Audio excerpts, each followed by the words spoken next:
당신이 얼마나 불편하냐. 대부분은 잘 참는 경향이 있습니다. 극심한 생리통을 갖게 되었을 때는 분명히 거기에 대한 많은 중요한 원인들이 있습니다. 신부자국 내막증을 찾아내기 위해서는 제일 중요한 거는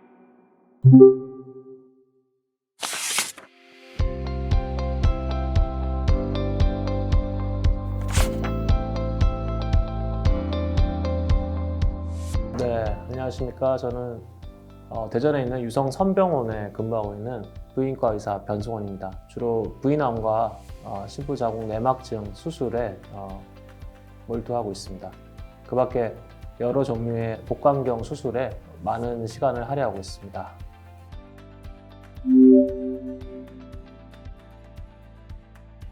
생리에 대해서 설명할 때 보통 생리량과 생리기간과 생리 간격은 객관적으로 표현할 수 있습니다. 근데 생리량과 생리통은 매우 주관적인 요소이기 때문에 특히 생리통 같은 경우는 사람마다 통증을 느끼는 경우도 있고 그냥 일상적인 것으로 느끼는 경우가 많기 때문에 객관적이지 못한 경우가 굉장히 많습니다.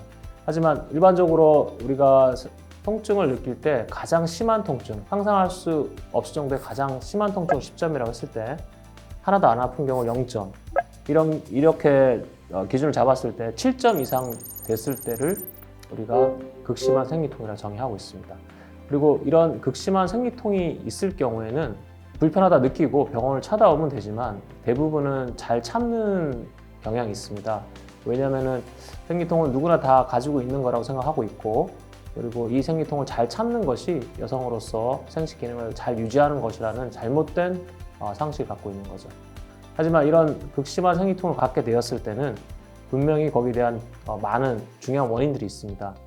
그런 원인들을 잘 찾아서 빨리 치료하는 것이 추후에 일어날 수 있는 나쁜 악영향을 줄일 수 있는 좋은 방법입니다. 그중 대표적인 질환들이 자궁성근증, 근종, 그리고 제가 말씀드린 자궁 내막증이 있습니다.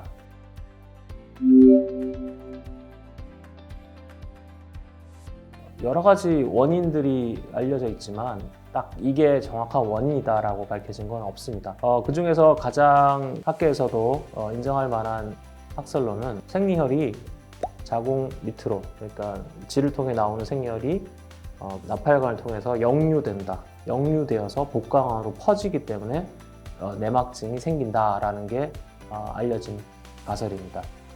이것도 명확하게 밝혀진 것도 아니고 그리고 아직 가설로 되어 있기 때문에 자궁 내막증의 정확한 원인은 아직 잘 모른다가 정답입니다. 역류가 된다고 해서 모두 다 자궁 내막증이 생기는 것도 아니고 자기가 가지고 태어난 유전적 요인에 따라서 살아가면서 겪게 되는 복강 안에 여러 가지 환경적 요인에 따라서 자궁 내막증으로 발전할 수도 있고 발전하지 않을 수도 있습니다.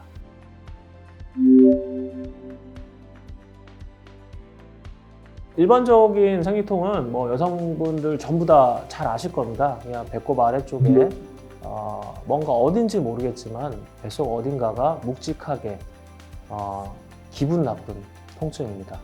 대부분은 참을 수 있을 정도고 그냥 시간만 지나면은 좋아지는 그런 통증이 대부분인데 자궁 내막증에 의한 통증은 이거랑 좀 다릅니다. 일단 강도도 굉장히 높고 그 다음에 아픈 양상도 좀 다르죠. 대표적인 게 허리 통증이라든지 밑이 빠질 것 같은 통증, 그리고 생리기간만 되면은 손발이 차가워지고 그리고 소화가 잘 안 되고 그리고 두통과 오심, 두근거림이 발생하고 그리고 심한 경우에는 골반 뒤쪽과 다리 뒤가 저릿저릿한 증상이 발생할 수 있습니다. 이런 경우는 반드시 자궁 내막증에 의한 통증이라는 것을 한 번쯤 의심해 봐야 됩니다.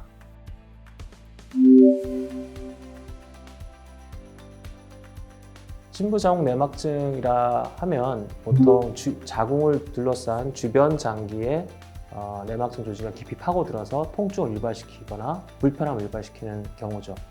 이런 경우는 좀 찾아내기 어렵습니다. 초음파를 찍어도 그리고 MRI를 찍어도 쉽게 드러나지 않는 경우가 많고 유심히 쳐다봐야지, 그리고 환자의 증상과 그 내용을 자세히 쳐다봐야지만이 알 수 있는 경우가 많습니다. 따라서 신부자궁 내막증을 찾아내기 위해서는 제일 중요한 것은 의사가 환자가 호소하는 증상에 적합한 신체 진찰을 통해서 찾아낼 수 있습니다. 따라서 신부적 내막증을 잘 전공하고 그리고 이 여기에 대한 경험이 많은 의사가 그런 환자를 진찰 후에 찾아낼 수 있습니다.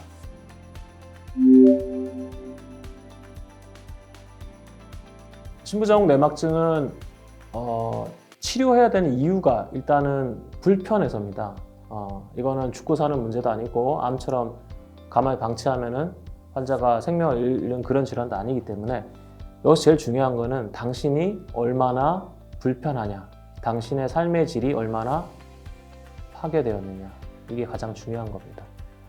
따라서 나는 생리를 할 때마다 하기 전 일주일 전 그리고 생리할 때마다 아무것도 못하고 가끔씩 응급실에 실려가서 주사를 맞고 생리하는 이 날 며칠간은 나는 평생에서 버려야 되는 날이다. 아무 일도 못한다. 이 정도 된다면은 이거는 반드시 치료해야 되는 사람입니다.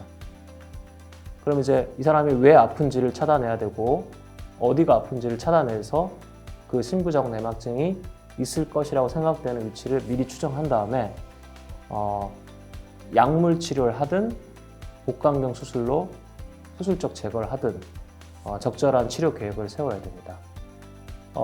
약물적인 치료는 보통 보존적 치료로서 아직 생리를 하고 있는 젊은 여성, 가임기 여성, 아기를 가져야 되는 여성들한테 가장 많이 쓰는 치료고 여러 가지 장기를 침범해서 신부적 내막증으로 진행이 됐고 그로 인해서 여러 장기의 기능이 많이 파괴되거나 혹은 통증을 심하게 유발할 경우에는 이런 약물적 치료뿐만 아니라 약물적인 치료에 반응이 없거나 약물적 치료에 부작용이 발생했을 경우에 수술적 치료로 과감하게 그 부위를 절제하는 수술이 필요할 수 있습니다.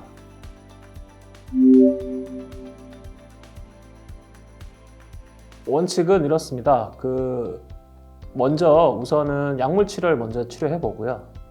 약물 치료를 하고 나서 대부분 호전이 됩니다. 평소에는. 근데 이 약물 치료를 평생 할 수 있는 것도 아니고 몇 년간 치료하는데도 불구하고 다시 극심한 통증이 발생하고 그리고 약물 치료를 하다가 부작용이 발생하는 경우 그런 경우는 환자에게 플랜 B로 수술적 치료를 권유하게 됩니다.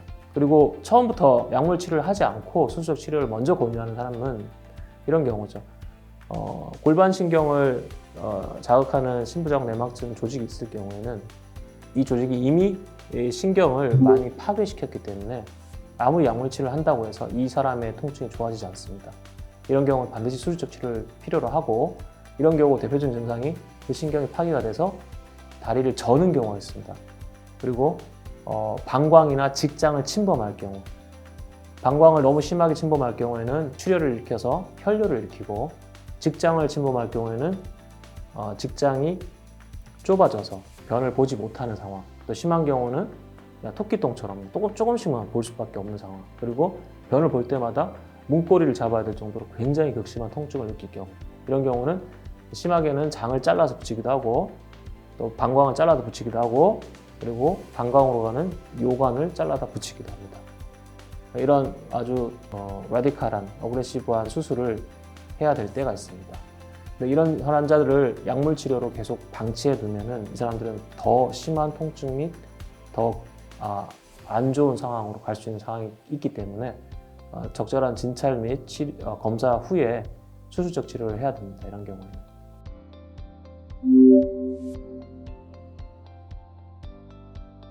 모든 수술을 다 종합해 봤을 때도 특히나 이 신부적 내막증 수술 같은 경우는 특히나 개복 수술로는 절대 불가능합니다. 왜냐하면 복강경 수술의 장점이 뭐냐면은 복강경은 병변을 확대해서 볼 수 있다는 겁니다. 우리가 눈으로 보는 것보다 한 10배, 100배 정도 확대해서 병변을 보기 때문에 굉장히 정밀한 수술을 할 수 있습니다. 신경을 박리할 수 있고 혈관을 결찰할 수 있고 장을 잘랐다 붙였다 할 수 있습니다. 따라서 반드시 신부적 내막증 수술은 복강경을 해야 됩니다. 따라서 복강경 수술을 굉장히 잘하는 사람이 신부적 내막증 수술을 해야 됩니다.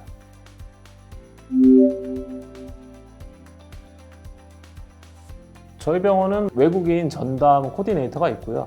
그리고 입국부터 시작해서 치료받고 이제 퇴원하고 집에 가실 때까지 전담해서 저희가 잘 코디네이션 하고 있습니다.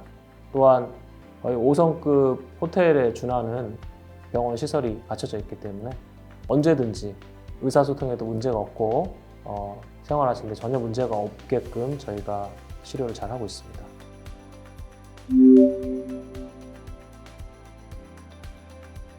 그 여성분들이 가장 가기 싫어하는 곳 중에 하나가 산부인과죠, 그죠?